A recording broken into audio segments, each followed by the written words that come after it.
தினம்தோறும் விளக்கேற்ற நல்ல எண்ணெய் இதயம் நல்லெண்ணெய். இந்தியாவில் இன்று நடைபெற்ற முக்கிய நிகழ்வுகளின் ஒரு பார்வை. புதுடில்லியில் உள்ள ராஷ்டிரபதி பவனில் பிரதமர் மோடி தலைமையில் நிதி ஆயோக்கின் 11வது நிர்வாக குழு கூட்டம் நடைபெற்றது.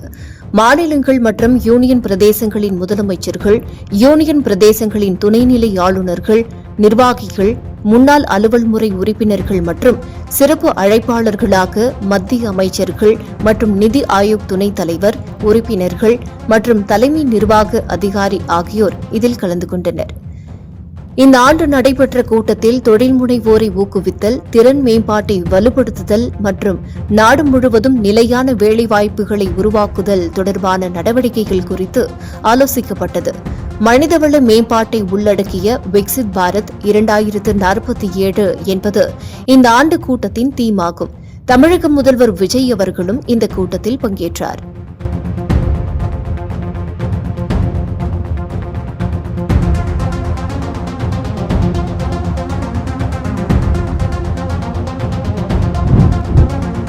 இந்தியாவின் முதல் மேட் இன் இண்டியா ராணுவ போக்குவரத்து விமானம் ஹெர்பஸ் C-295 வடோதராவில் உள்ள இறுதி அசெம்பிளி லைனில் இருந்து தனது முதல் சோதனையை வெற்றிகரமாக மேற்கொண்டது. இந்த சோதனை இந்தியாவில் தயாரிக்கப்பட உள்ள 40 விமானங்களின் உற்பத்திக்கான முதல் படியாகும். இந்திய அரசின் மேக் இன் இண்டியா திட்டத்தின் முக்கிய அம்சங்களில் ஒன்றாக கருதப்படும் C-295 திட்டம் இந்தியாவில் ஒரு ராணுவ விமானத்தை தனியார் துறையின் மூலம் தயாரிக்கும் முதல் முயற்சியாகும். பிரதமர் மோடி தலைமையிலான பொருளாதார விவகாரங்களுக்கான அமைச்சரவை குழு ஆந்திர பிரதேசத்தின் புதிய தலைநகரான அமராவதியில் மத்திய அரசு பொதுக்குழு அலுவலக கட்டடம் கட்டுவதற்கு ஒப்புதல் அளித்துள்ளது. பல்வேறு மத்திய அரசு அலுவலகங்களுக்கு தேவையான அலுவலக இடவசதியை ஒரே இடத்தில் ஏற்படுத்துவதே இந்த திட்டத்தின் நோக்கமாகும்.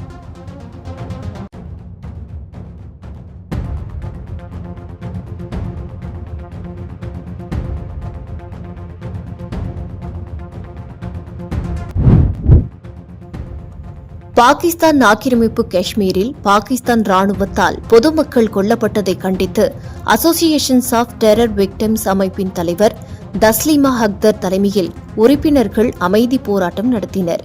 பாகிஸ்தான் ஆக்கிரமிப்பு ஜம்மு காஷ்மீர் நமது ஜம்மு காஷ்மீரின் ஒரு பகுதியாகும். அவர்களுக்கு நாங்கள் துணை நிற்போம்.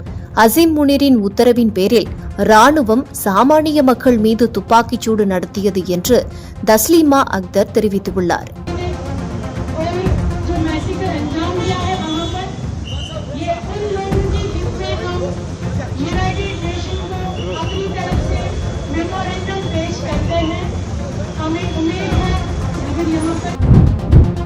திரிணாமுல் காங்கிரசின் மாநிலங்களவை எம்பியான பிரகாஷ் சிக்வாரை தனது பதவியை ராஜினாமா செய்தார்.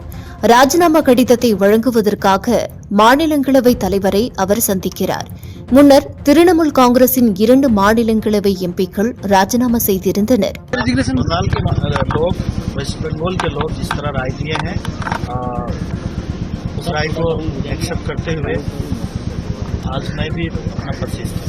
तो आप बीजेपी में जाना चाहेंगे?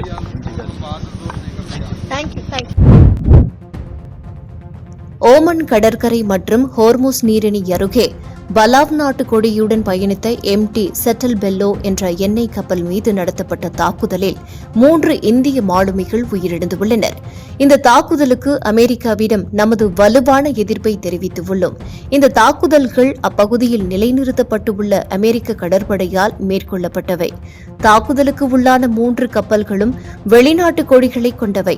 அவை இந்தியாவுக்கு சொந்தமான கப்பல்கள் அல்ல என்று வெளியுறவுத்துறை செய்தி தொடர்பாளர் ரன்தீர் ஜெய்ஸ்வால் தெரிவித்துள்ளார்.